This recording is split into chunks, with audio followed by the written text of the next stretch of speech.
we're going to have an opening statement, and we would start with Kevin on those. I think this is on. Can you hear me? Yep. My name's Kevin Brock. Born and raised in Baldwin County. Went to high school in Rockerdale. Graduated in 1984. Left for a brief period for the military. Spent 6 years in the military before coming back. In the military, when I was working, it was usually as a crew chief on aircraft. I did a lot of aircraft maintenance. I did a lot of flight line maintenance. I was eventually recruited into the what they call job controls for the flight line. The flight line, at that point, you had a central job control that handled all the budgets for the flight line. So I'm very familiar with large budgets in reference to that. When I got back home, I put myself through the police academy and went to work for Foley Police Department. I enjoyed that very much. Ended up leaving there and going to work for the state. And it kind of evolved from there. And spent at least probably 24 years total in law enforcement. I enjoyed every bit of that. But I think that gave me the experience I need to handle this. Again, I'm Kevin Brock. I'm running for County Commission, District 3, obviously.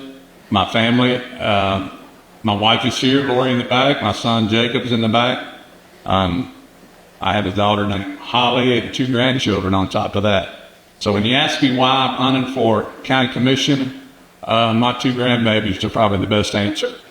I grew up in this county, running the roads, doing all things I can remember as a child in Robertsdale, riding a bicycle and staying out until the lights came on. So I'm very familiar with the lifestyle, and I love my county, but I want them to be able to grow up in a county that resembles what I grew up in. And it's on a fast pace to not be that anymore. So I wanted to get involved for that reason. But I appreciate you having me. I thank Robert for putting this together. And Ms. Coleman, thank you for coming and being with us today. Thank you very much. Ms. Underwood would be next. Billie Chandler. Thanks. Sure, I hit it. All you reached is like at it 10 or doing pretty good. Thank you guys for coming tonight. My name is Billie Jo Underwood. I am the current county commissioner for District 3. I was first elected in 2018 and re-elected in 2022, and I feel like it's necessary to serve one more term at least. And so I am born and raised in Baldwin County as well. Graduated from Foley High School in 1985.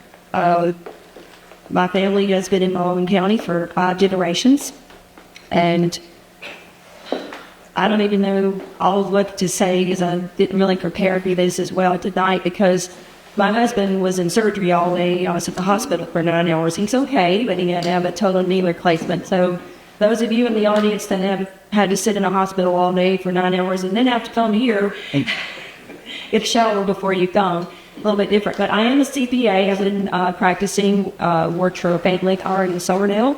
I've been practicing for over 40 years as far as doing accounting and taxes. I am a person of deep faith, and I live by that. I really, really do. The county commission is very important, and there's not one thing you can do by yourself on the county commission. You have to be able to work with other people. Sometimes there are things that you have to make decisions on that you may not fully agree, but you can fully support.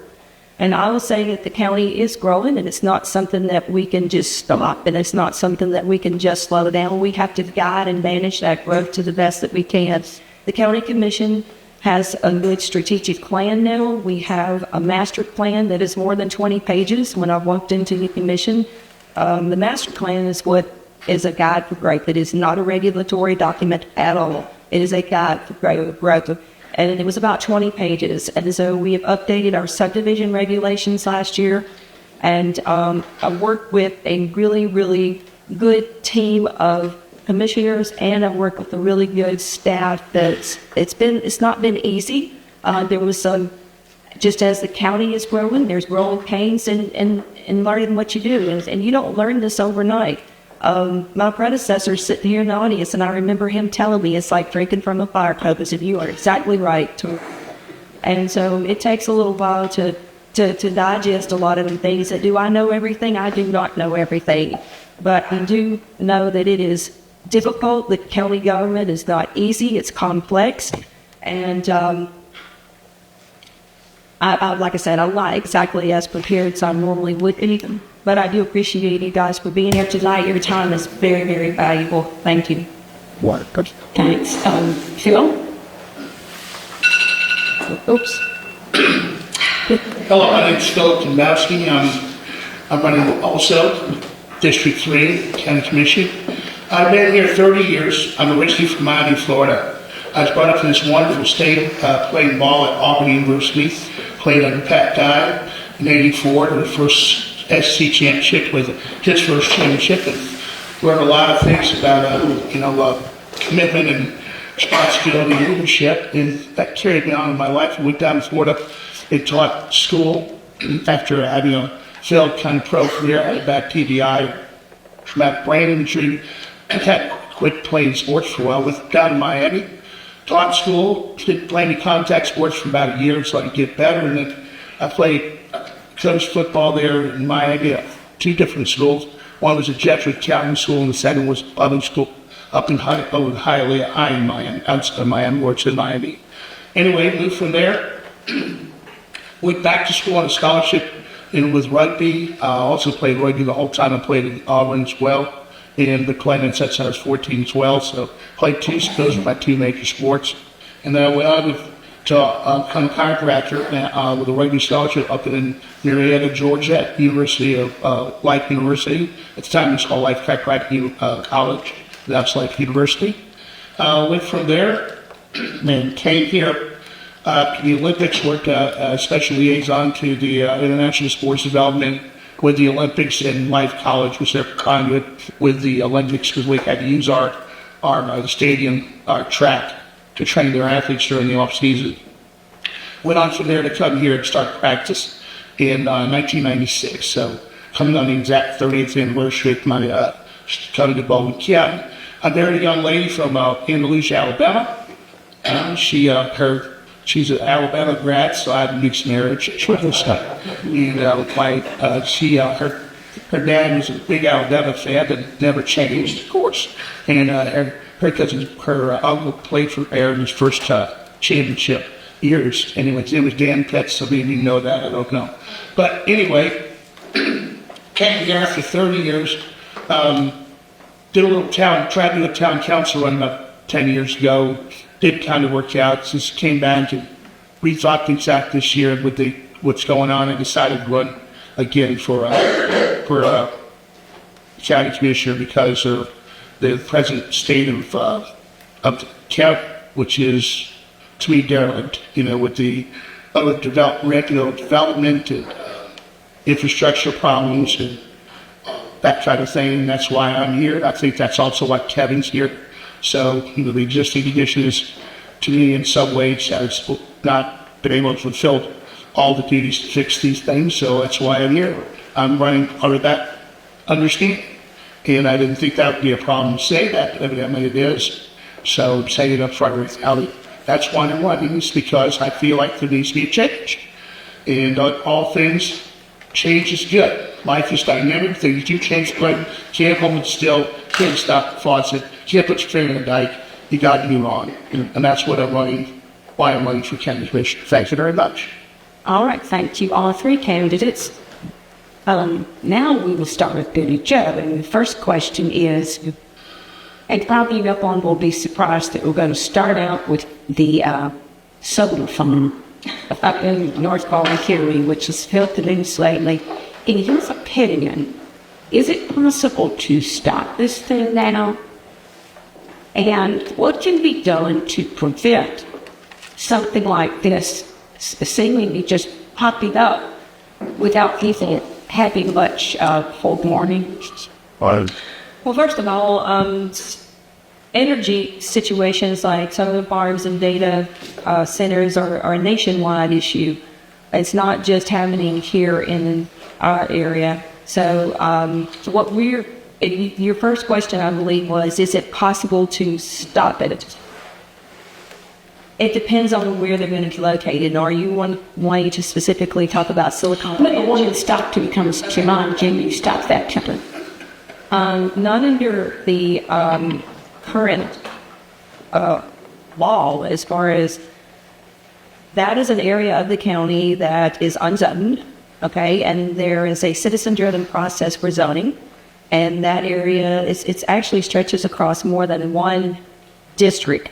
I think District 3 and 2 possibly, and so it's a large acreage, and that District 3 has petitioned the county commission, and by law they got what they needed, and we granted them the right to gather the signatures. The signatures have been verified by the probate judge, and they can come on zone if the majority of the resident or the landowners, or not landowners, but the residents, the qualified voters that live there. Okay, but that doesn't necessarily mean that it stops it, because people have the right to use their property. Now, what the county commission has in place right now is that, I don't know. Okay, that was a complicated question. I forgot to people. Thank you. Well, in essence, under current, we can't stop it, but we can try to mitigate it. It's not happening. Okay.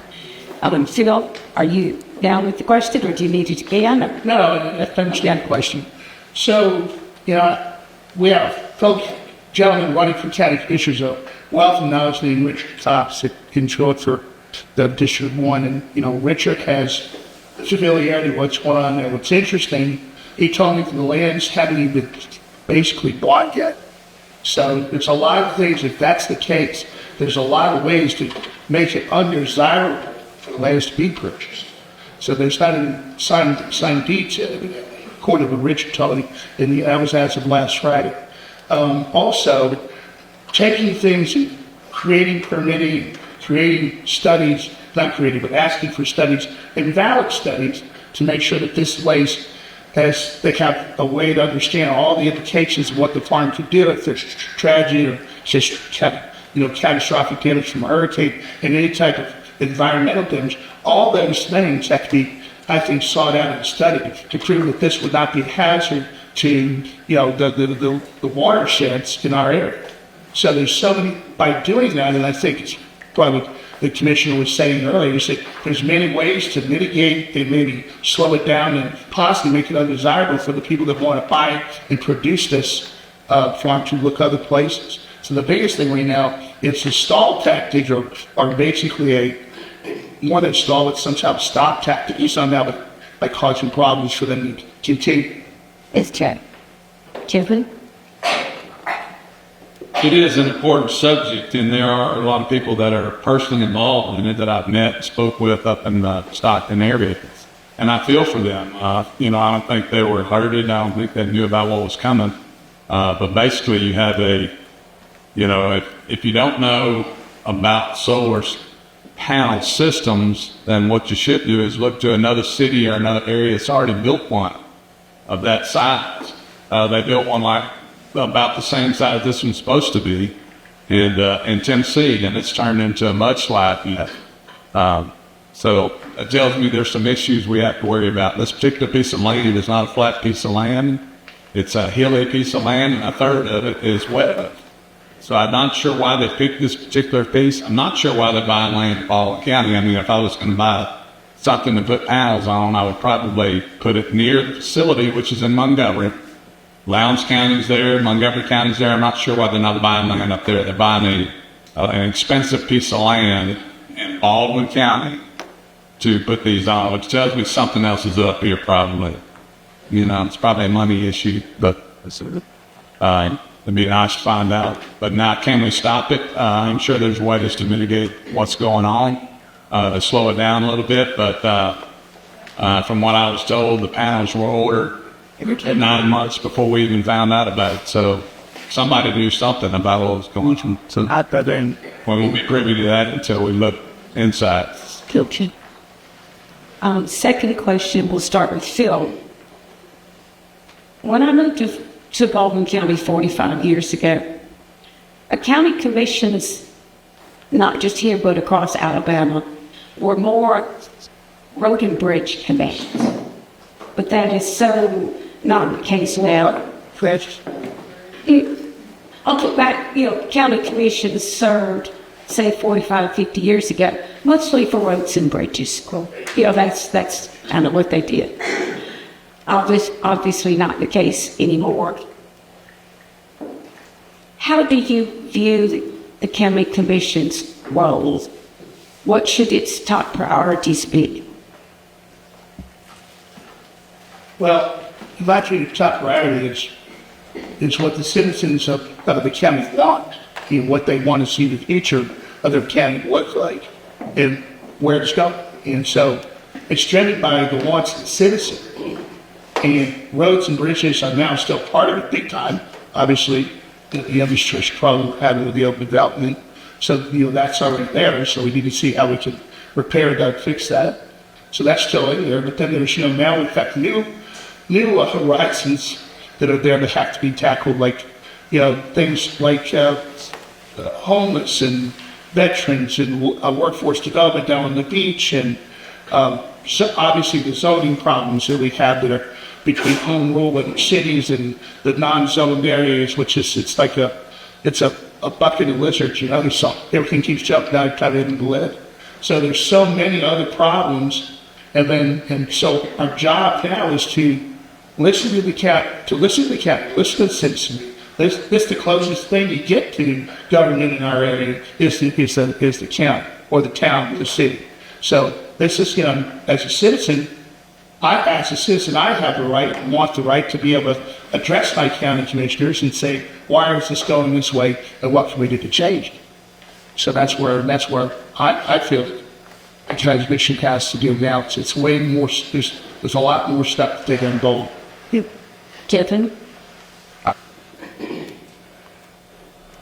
See, those on the county commission specific position, I think has evolved through the years. Like you were saying, way back when it was just an issue of roads that were outside the city limits and municipalities. By the way, our roads look good. I think the current commissioners are doing a good job with paving roads. The problem we have is that we got nice roads and we're all stopped on them because traffic's a problem. So we've got traffic problems all over the county that they addressing that I don't think is being looked at. There's issues with just like, because I drive this way, Silver Hill School was built, and I don't know if you know it, but the Board of Education doesn't have to build turn lanes when they build a school. So we end up with problems with traffic. Well, Silver Hill School has several outlets that could go from 59 all the way to 55. Ball Road, Josh Clinton Road, all those roads could go all the way through if they were much bad. So I think studies need to be done on that kind of thing to try to alleviate some traffic problems all over the county.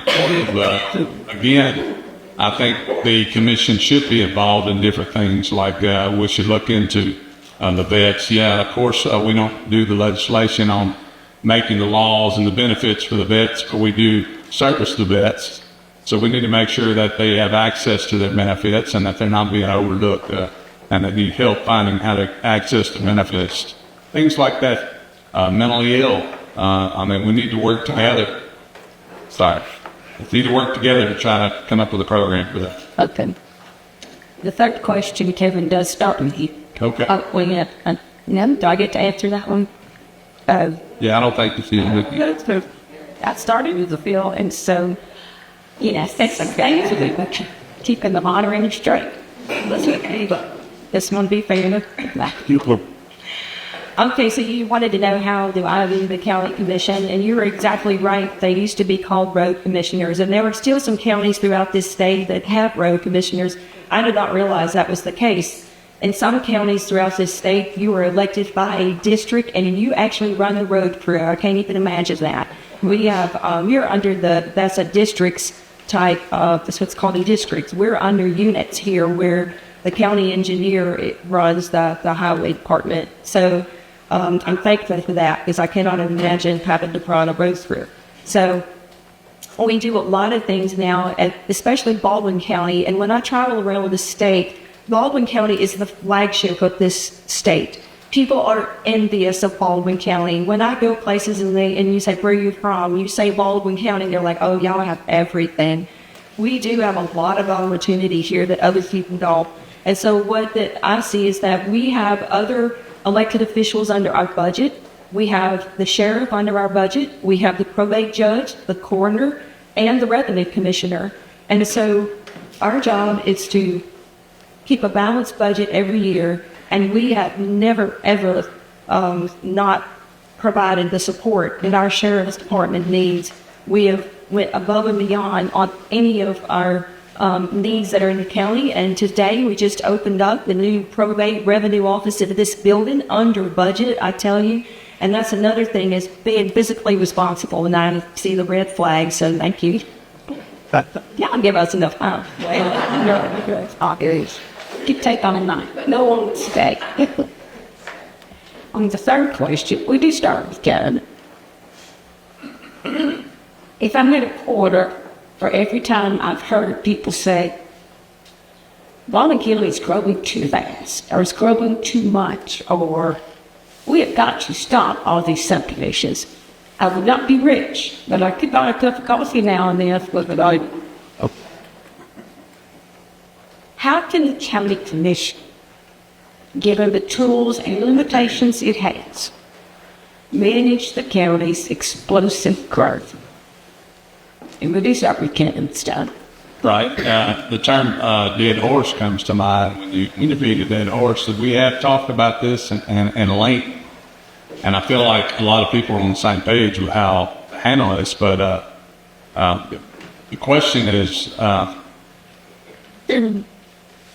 do the people have a seat at the table when it comes to decision making like that?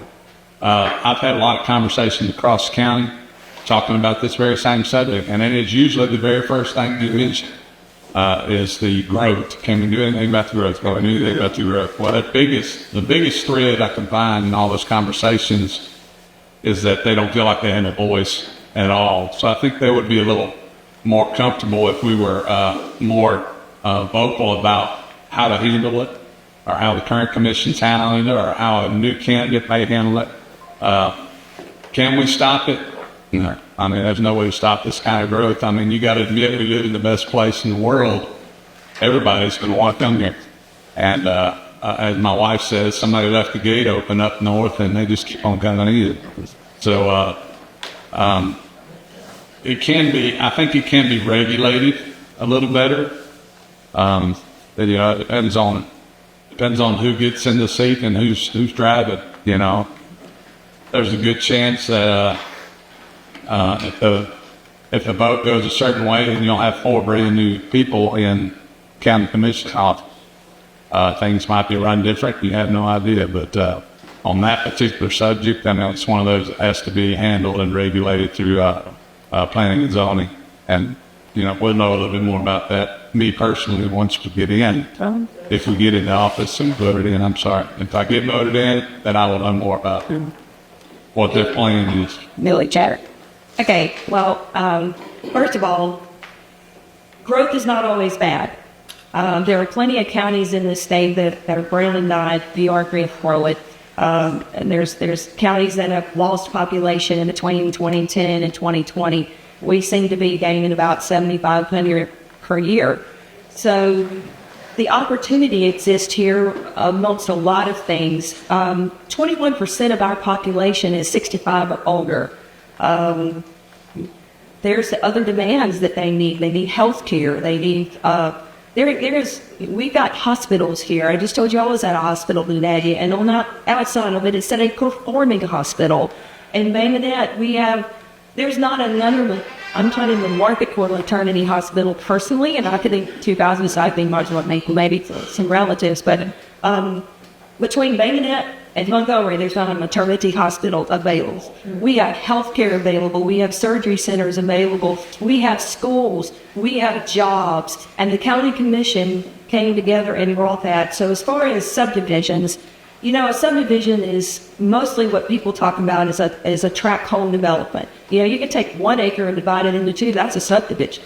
But, you know, I think what people are really talking about, and one thing that I will say, and this is the truth, I made sure I got this statistic before we came here, was that it has slowed down as far as the big, large-scale developments. We have not had hardly any since we passed the new subdivision regulations, and I don't believe it's because the subdivision regulations are too strenuous. I just believe that things have slowed down just a little bit in that respect. Smaller scale developments are still, but not the large scale. Thank you. Sorry, another little bit. Okay. Two. Well, I agree, Francis. They get a question all the time, which is crazy how bad this place is growing so fast. The subdivision problems is the main thing and it's countywide in the south. You talk to someone like Mr. Cox up in the north, they don't have a problem. They don't want to be zoned because that way they don't have to fall under all this craziness that's happening down here with all the rampant subdivisions going up and different within towns as well as in non-incorporated areas of the county. And so, and the rules for that like change. All of the rules there are different for what's in towns versus what's not in the towns. And so it makes it hard to manage. It makes the laws are all changed. They're different for every aspect. So we've got to come up with maybe a uniform way of dealing with subdivisions in general in the county to try to control. Maybe it has to be a countywide vote. Maybe set a referendum. I know a statewide thing. I don't know exactly. I'll know more once I get in there. So, but the thing is something's got to at least curtail it. So just have to take it under control and at least organize it and manage it. Because right now it's pretty unmanaged and it's sad and it is out of control, and that's why people are tired of it. And what it's done, the effect it's done, the negligence it's done to the county's ability to take care of the population between traffic and infrastructure as well as services, social services, is broken down. We got homeless, we have veteran problems. I'm not talking about stuff that has to be done by the national government, but services we need in the county. All right. This next question does start with Billie Joe. And it is one more question that's related to growth. Sure. With the growth that we're experiencing, has come this crushing pressure on our school system to keep enough classrooms being built to keep up with all the subdivisions and things to provide those homes. Does the county commission have a role to play in ensuring that there are enough schools, enough classrooms for all the children whose families are moving here? Or is that strictly school board issues? And mostly 100% those decisions are made by the school board based on enrollment, and schools are not built ahead. You don't go up to a big school hoping people will build a subdivision so kids will move into it. But I don't make those decisions. That is made by the school board. I don't believe it's completely reactionary, but that is something you would have to ask them. What the county commission role is we support the school system in many ways. And I think maybe a couple of times it is a referendum vote, and then the legislature delegated the duty over to the county commission to levy the penny tax in 2017, just before I went in. And that penny had generated a lot of money that they use for capital, so that for building schools, the capital for building schools. And if you guys have not sat down and listened to one of the presentations that the school board has given about all the classrooms all the buildings they built and all the beautiful schools that they have built, it is amazing. And you know what? They don't owe for it. And that's what's amazing. It's just the cost has really went up. I think the first one they built after the penny tax was, she puts bread up, I was making sure, she's got yellow. So anyways, the cost has almost tripled, and the square footage price that it costs to build big schools. And so that has been tough for that. But I think that, it's just a matter of anything else. You have to just keep on keeping. Sure. Join repeats. Okay. Does the county commission have a role to play in ensuring that there are enough classrooms, enough schools to support all of this growth? Is there something the county commission could or should be doing? Well, on this here, I stand to be a bit ignorant on, because I don't think that was the county commission's job right now to deal with schools. I mean, they have their independence about how we develop our schools. Of course, the infrastructure that gets to schools is important. Any way we can help fund them in other ways, like the Tricia talked about the penny tax, things like that. I think we support them, but other than that, I don't see our hands dipping into that bowl of worms that we have got. I mean, any way that the county commission can support the school system, it should. But with what we have now, I think we have enough challenges. What we have, why take on a new one? Jim? I do believe that the being a county commissioner may not fall under your purview, but you do have influence when you hold that office. So I think you could make some phone calls and do some things that way. I'd really like to see the Baldwin Board of Education get their problems worked out. They've got a lot of issues going on right now, and you know, I've got 2 grandchildren coming up that are going to be school age soon, and I'd really like to see them have a great experience for that. We mentioned not building them ahead. I can tell you, living in Silver Hill, by the time Silver Hill School was built, it was full. That's how fast the growth was coming in that way. So it does happen. But like I said, I think, you know, relationships are key to get these things worked out, helping them see what we can do for them. You know. Thanks. We'll start with the film. And here's a topic that is almost as much voting as growth, and it's taxes. We know that many Northerners move here because to them our taxes are low. Yeah. Certainly lower than what they get paying back home. So they come down. How do you view the tax burden, the taxes that volunteers pay? Are they too high? Are they too low? I'm doubting anybody thinks they're too low. But are they too high? Are they unbalanced in terms of what you want privileged folks, your wealthier folks pay versus what low-income and working families pay? So how do you view the tax? But I think that is made the way that they're applied by Canada between village and, you know, the taxes you pay in land taxes, and then you got all your other taxes, so, you know, sales tax and all that. When you get into the property taxes, we're way more beneficial to have what we pay compared to like Florida. You know, so I mean, relatively, we're not in a terrible situation. Of course, everybody would like more money, and everybody would like lower taxes. But at some point, someone has to pay the bill. Margaret Thatcher always said that, you know, welfare is great, but someone's got to pay the bill. Well, that's where we're at in this country, and someone's got to pay the bill. Taxes are important. I don't believe in raising them. I don't think there's a need to raise at this point. We have all kinds of other funding that we get from other places, and especially, I think, that has to be made available to us from the national government and federal government. When we see the fraud that happened in Minnesota from just national grants and stuff that were taken advantage of and totally and squandered. What if we could have a person in the county commission that went after those programs that help some of our services we need for our veterans, our homeless, our Hispanic children that don't speak English, our education system, have a program where they go after those funds so we don't have to raise taxes.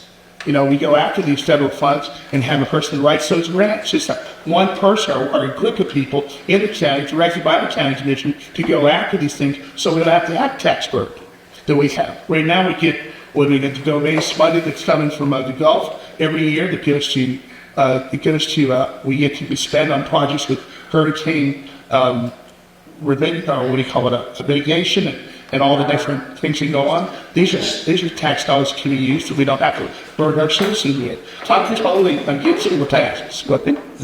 Sorry. It's so over there, I apologize. Since God was, Jen, the question is to you, and it's, again, how do you view the taxes that Baldwin Countyans pay? They pay too much or too little? Is it proportionate, or does rich people somehow benefit when low-income people don't? Right. I think it all boils down to the budget for the entire county. And when I see the numbers, we're right at $250 million annually on a budget. That seems exorbitant to me. And also seems like there's it's time for some kind of deep audit, a forensic audit done by an independent from outside. I know we do an annual audit by the state every time, but I'd like to see an audit done by someone out of state it's qualified, they can get you to a deep dive and explain where all this money's going. It's a lot of money that's being spent, which is taxpayers' money. So I think, raising taxes probably is not going to be on my platform. We have issues with the current budget. I noticed when I was looking at it the other day that they had to dip into the reserve just to balance the budget for 24-25. So I think it's time to have something like that done. Well, taxes, there's a lot of different types of taxes. And if you referring when you said that people may be able to put low property taxes, that is true. We're one of the lowest property taxes in the nation. It's not the lowest. I think I've heard one time that Hawaii may be smaller, but the property values are a lot higher. So people will have a hard time. But across the state, the average is only in the $400 to $500 range on property taxes for someone's home. I know it's more than that, mostly here in Baldwin County, because the value here is a lot more. But as far as I have people that I meet outside of being a county commissioner and my other businesses and stuff, and they actually laugh at our property taxes being so low. And they're like, they think it's funny that our property taxes are as low as they are. But we have something that's a regressive tax, and that's a high sales tax. And a regressive tax is a tax that basically taxes everyone, from the poorest to the richest. And so I will applaud the state of Alabama legislature because they have lowered the sales tax on food. They lowered theirs in half. The state sales tax is 4% on everything else, and it's 2% on food. Is that correct? I think so. And so then you have county taxes, which are 3%, and then each city can levy whatever they want to levy. But the county commission does not have taxing authority, so we can't raise. We could probably, get rid of one, but if it's earmarked in schools or somewhere else, we don't have that luxury to take money away from the school children. So we're very dependent upon a working relationship with the legislature or a referendum from the people. This next question then starts anew with Kevin. You care about conversation amongst counties about housing cost. I hate to be the other person trying to buy my first home in both counties. It has gotten unphrased. And yet, certainly in certain parts of the county, and these control cost to something end. And yet a lot of the jobs in these areas pay a little more than minimum wage, but maybe not a lot. So you end up with a lot of jobs for people who can't afford to live where those jobs are. It's kind of a little out of whack. I'm wondering if you think there's anything that a county government can do to help, whether it's in the area of public transportation or affordable housing or something else. We do need to start looking at some things like that. My wife and I, it was probably about a month ago, was having that conversation. We have 2 children. My son's 33, my daughter's 29, and usually by that time, some of us already had a home. We already had our jobs, our careers in place, and we were already having children and living in Baldwin County. I feel like we're losing our youth. When you say the median age is 65, a large portion of it in Baldwin County are older. That's because our youth can't afford to live here, so they're having to move away. So I think we're losing talent that should have been here, that should have stayed. We should be trying to come up with programs to try to make more affordable housing for them. We should be paying attention to the jobs that are available and not available. Like you said, the most jobs are probably $18 an hour, maybe $17, $18 an hour. And I think the youth in our county think that's a good pay. Which it is in our day, would have been a great pay.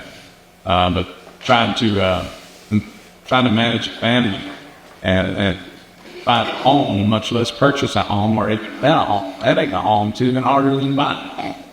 As far as the monthly price that goes with it. So, I think it's a crucial issue, and I think we need to spend time developing programs. Public transportation would be a great I think that would know this was. Billie Challen. I will say that the county commission has really stepped up, and prior county commissions did the same as well. They had a vision to purchase the mega site in Bayonet. And, you know, it was a lot of criticism that was given to those and of the past who took that step forward. And when I went into office along with a few others that were elected the same year as I did, we had many different people come to us, want to come there, nothing, it just wasn't right. You just knew it wasn't right. And then somehow or another, by the grace of God, we landed the Novellis company in Bayonet at the Navy site. Why does an elected official want to bring industry to your county? Is so that we can bring good paying jobs and will improve the quality of life of our citizens. And so Novellis' average pay is $65,000, and that doesn't mean you got to have a college degree to walk in the door. And, you know, it is going to be an amazing, right now there are average of probably 4,000 to 5,000 construction workers on site right now. There'll be 1,000 good paying jobs once that is opened up, and hopefully into the end of this year, next year, it'll be open. And then also what we did was we invested in, with the Baldwin County Board of Education, we invested $5 million towards the prep school up there, which is a good name for a trade school. And those children will be able to walk out of there with a certificate to walk straight into good paying jobs. And that's how to get them into the houses that they need to get into, is good paying jobs to improve the quality of life of your citizens. Yeah, so number one thing in almost anywhere that helps develop a organization economically for people is the education. And so our houses are too expensive. Well, they're because probably our education system is faltered to where a lot of our citizenry is not as well educated as they should be. And our job now is to bring, think about it, if you could take every area that's in a bad area like ghetto or somewhere out in Mobile County, over there where there's failing schools and failing places, up their education, those kids would have a place to go. If they could get better education, because their education level goes up, and therefore they can get better jobs, more profitably making jobs where they make more money on, and they can afford to live in places. I think we have to raise the whole education level up as a country, and we tend to take more concerted our failing schools, our failing school systems, to get that level of education up. Because when people are smarter, they work smarter, they make more money, and they can afford bigger houses and more. I have a problem with doing. Are we on the ready yet? No. I have a problem with the making affordable housing, because it can cause people to come in and not develop the way we want them to economically, and we can end up having a nice, end up developing a place that becomes a ghetto. And that's why I have a problem with affordable housing. I want housing to be more expensive, but I want education to be higher. So not more expensive where people can afford it, to where we have a better, higher living, level of living. Thanks.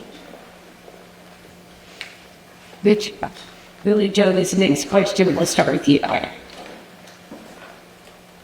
The 4-person commission was put in place quite a few years ago. I can't remember. There was a brief period from had that 7-person, but then back to 4, and that's where it's been. But since those days, our population has nearly tripled. Can people effectively represent and serve a county that is both large in area and also is large in population? Or does that structure lead altering? Well, I'm a Republican, and I don't believe in growing government. And I believe that if you grow government and have more representatives, it gets diluted. And if you say 4 is not enough and you want 5, then it'll be 7, then it'll be 9. And I will just tell you that Steve McMillan, before he passed away, I went and talked to him and I said, why do you think 4 is good? And he says, well, how many votes does it take to pass something? And I said 3 for 4. And he said, how many does it take for 5? I said 3. He said, well, then why do you need to add another person in there? It just dilutes everything, and it just, you can actually, and then somebody said, well, what happens when you have a 2-2? Well, it fails. That's a no, okay? And so there's a lot of things at stake here that people probably just don't know. And I have sat down with representatives, sat down with the maps when there was a proposal to have 5 commissioners. There was a proposal to run by districts. Well, there's something here in Baldwin County that's kind of like population's very skewed. We have very little population in the north part of the county and very little population on the eastern side of the county, in the central Baldwin area in particular. The majority of the population is in where they call the L, which is the eastern shore, and pretty much it's Foley these days. I heard they're getting 2,500 a year not there, so they're getting the majority of the population right now that's moving in. But there is something that's called the Civil Rights Voting Act of 1964, and you have to have, my time is up, but I could really give you some good explanations on that if you guys want to talk to me afterwards. Phil? What was the question, Milton? You know how our population is growing vastly, and the question is, can 4 people sufficiently and efficiently represent the county now that it has grown in population? It's always been large in landmass. Is a 4-member commission sufficient? Well, I think we are a representative government. That's what we do. It's not democracy per se. Democracy work by itself doesn't work. That worked historically all the way back to Greece. But a representative democracy works well. And I think the fewer minds you have working on a problem, the more consensus you can get to get things done. Otherwise, it becomes a professional debating society. And you have 7. When I moved here, there were 7 districts, if I remember correctly. And they all ran individually. Now we have 4 districts, but we run as a countywide vote. And I think the system we have now is fine. I think it works good, it's efficient, and streamlined. And I think as long as we have good communication, we have good government. For smaller government as well. I mean, that's the libertarian side of me. There's no government like no government when you're not your way. So that's why I believe. I think that kind of a smaller amount of people doing the deciding makes things more streamlined and things get done faster and quicker. All right, thank you. And Kenneth? The last thing we would need is more government or bigger footprint there. If you noticed, one of the things they put, it's always in and you'd be a newspaper background, the growth and subdivisions is what's in our face all the time. So that's all we see. That's all I think about. If you were to do the same research on our government footprint as you do on the subdivision footprints and the development, the government's growing 5 times faster than the rest of the county. If you look at it by that, those terms, the same terms, the government has spent more money, they built more buildings, they've added more jobs. It is a large footprint for a county this size so far, and I don't see it stopping. And that's one of my platforms is to make sure we look into the budget, find out what's happening with that. You talk about how many employees have been hired in the last year. That's been over 100 in the last year. So you're talking salaries and benefits and all that go with it. It becomes a permanent line item on the budget that never goes away. So the budget's always growing as well. So,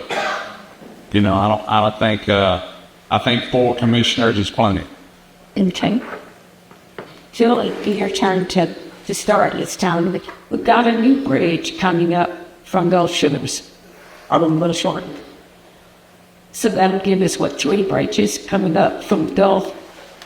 But they all thought the tourist traffic on the north side, where I don't think our network of highways has grown that much. What role does the county commission have in, how do you manage the traffic that goes off onto the county roads and some of the lesser traveled state roads? And how does this affect what county else? Is it me? Yes. Something sure. Well, I'm going to digress a little bit to go to talk about County Road 64 and use it as an example, like of east and west road, which we're talking about that's coming on. And for example, right now, County Road 64 just got one lane. To me, it's almost, I don't know what word to use. It's ridiculous. You have all that room. You see how much spread room they have there for the eminent domain or whatever we have at the run that the county has afforded or easement to have the road. We have lots of room. I mean, with the growth we have in Group 1, like, why not think forward for that? And all these big roads like County Road 12 or 10 or 4 down there by the beaches, they need to be expanded wholesale. And I don't see where does that go? And that's talking about the infrastructure that I'm talking about that hasn't gone on the last 4 years with the other stuff. So that would help the getting the escape routes that you call them, now emergency routes out of here after hurricanes and stuff would help. And what's happening in 64 is travesty. You did all that kind of effort and widen and spread it out, get bigger, we put one lane in, which is that will do nothing except make a turning lane. But we put 5 lanes in, or 2 with a turning lane, or just 2 with no turning lane, at least you would have more traffic going east to west without blocking. You go down 64 in the morning, and it takes you to get from 59 to 98, 20 minutes sometimes, or more. 20 minutes, and it used to take 5 or 7, whatever, 9. How fast do I tell you? Sorry. One season. Okay. Kevin, it's a good question. You've got, you're always going to have, with this growth and then with this amount of people, you're going to have issues with roads. We know that. There's got to be a plan set forth, and I think public safety should be a big part of that. I think that just an engineer looking at it should be making those decisions. I think somebody in law enforcement or public safety should have a seat at that table. There's nothing that we know better than, fatalities at an intersection and stuff like that. There's plenty of intersections on 98, towards Lillian, towards Seminole. All these areas need to be looked at and really need to have some more east and west travel. They are working on one of them, 64. To widen the ethnic use of things with it. But, I took my grandson's 2-year-old, I took him to swim lessons this morning, and it took me 45 minutes to get from Silver Hill to this side of, just past Mill Forest. So it took a while for me to get there because the traffic was locked up. And so I think they need to look at some ways to alleviate those a little bit more, a little bit faster. I know it costs money. Roundabouts have alleviated its problem in its counties, and I think people are generally now figuring out how to use them. Right? Because they were a little confusing to start with, but things like that are what makes a difference. But yeah, more east and west traffic corridors need to be created. This will be our last question. Oh, I didn't get to answer. I'm talking. I'm sorry. I think you can answer that question. Yes, I would like to say that the county commission right now, as we speak, is working on a lot of these strong doors as we speak. We're not ignoring them. We actually are fixing to, that the engineers said that they have a county-wide road plan for the commission, but we're also creating more projects with cities. We came up with a program, the county commission and engineer and administrators called the 32 program. It's one of the only ones of its kind where that we've pledged $30 million to be matched by cities, and there's no federal funds. It's to cut out a lot of the red tape so it can be done fast. And in one of the small municipalities, which is Mineral Springs, I tell any municipality, if they can do it, anybody can do it. And it's a $4.2 million project. We split it 50-50. It's going to be a great. The thing is, it has to have increased capacity and connection in order for it to work. It can be completely inside the city limits. So right out here at Polar, aka 65 and 104, wanted to put in turn lanes on the north-south portion, which is the city of Robertsdale Road. It's not our responsibility. We see the need that will help everybody. And what we're doing is a lot of things that people just absolutely, they need to come and talk to us and us. We've got things out there. We are very transparent. People say we're not, but you can say whatever you want to say. But we have really good plans in place. We're fixing to take 65 all the way up to, that is 65, and we're connected it all the way to bond support. So, you know, No, to get the last, we're getting at the last question. So that, you know, there was a time, and I suppose getting older, you at least had some perspective on the county, but there was a time, certainly in the 80s, when ADIA, the Corps of Engineers, the Coast Guard, even the county DA's office, they were very proactive, sometimes even aggressive, on protecting Baldwin County's environment. And it seemed like every time you turned around, the Corps of Engineers was demanding permit. You got to have a permit for that. It seems perhaps less so now that anybody's watching out for our environmental issues in this county. I wonder what the county commission can do, should do, to protect the county's mostly pristine environment. And it starts with him. Starts with me. It starts with you. Well, a good example of that is the solar farm. I mean, you know, when that came out and that became an issue, nobody seemed to know how that was going to affect. You know, you had private citizens coming. The meeting we went to, there was hundreds of people there, most of them from that area, and they were the ones up there telling us the environmental hazards of the solar farm and how it was going to affect the area. And they got very detailed in that. You're right, and I can remember way back when that the state was a lot more involved in that. We've had several positions that were created throughout time that was meant to do good, but I don't know that they really, the DA's office had an environmental investigator at one time. I don't know that ever developed any kind of cases or anything going on. So you've got positions out there for that. I think the commission itself can easily sit down and try to, evaluate that system and see if the system works properly. But you're right. I mean, that runoff is a big issue. People don't realize, but when the water runs, it soaks into the ground because the trees stop it. So when you start chopping all the trees down, the water runs faster. It doesn't soak into the ground, which causes it to move fast, which causes flooding and on and on and on. About 5 years ago, the county commission enacted the ability. We had the ability. A lot of people don't know that we have this ability, but we require a land use disturbance permit in any area where there are wetlands or potential wetlands. And we have a parcel viewer map that I'm sure a lot of you have seen. That's really a good tool that you can use. And there's some things on there you can click that can tell you where potential wetlands are.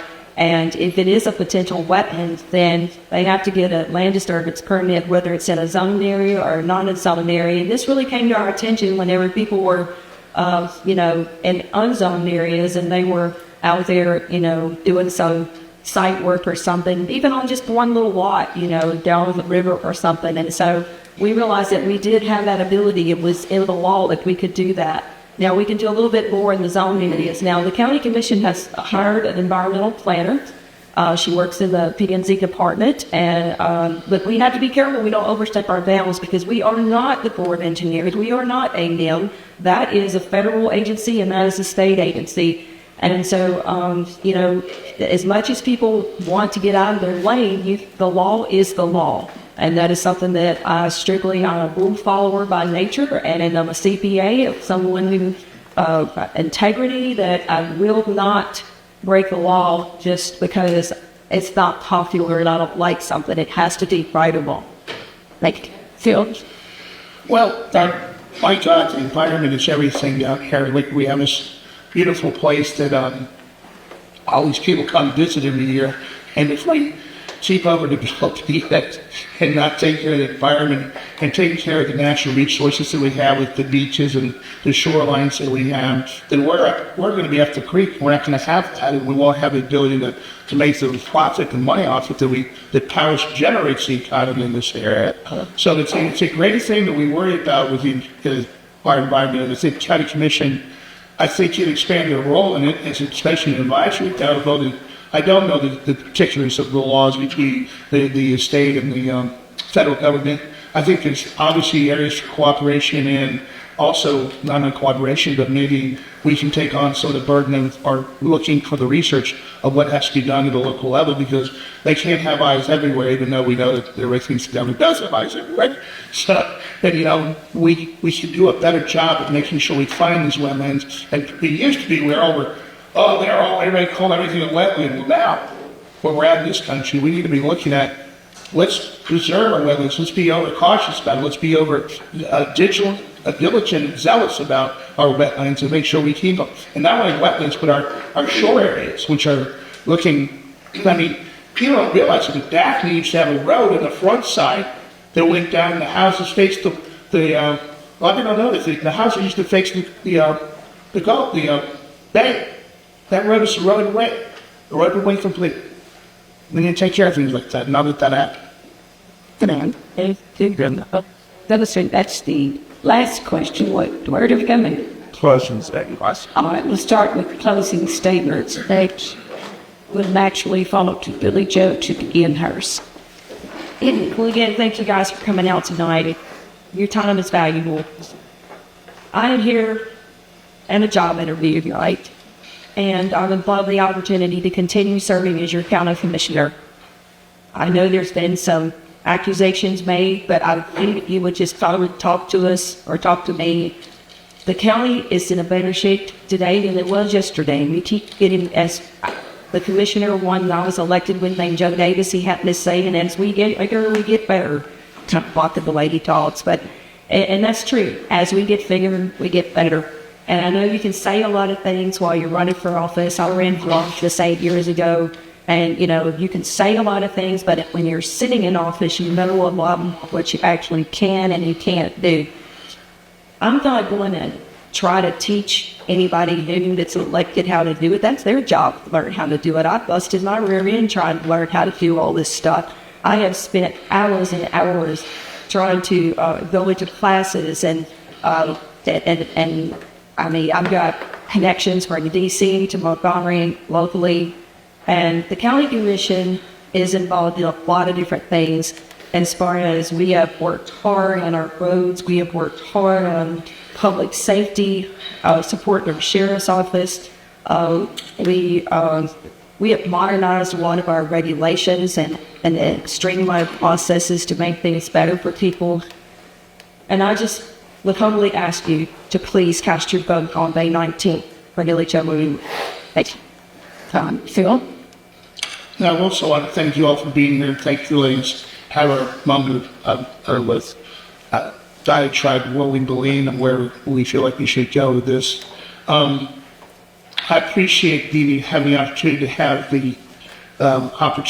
to have the wealth, whatever personal wealth, gone to run for this job. It's not free. It takes money, all that. So it's quite a sacrifice to do it.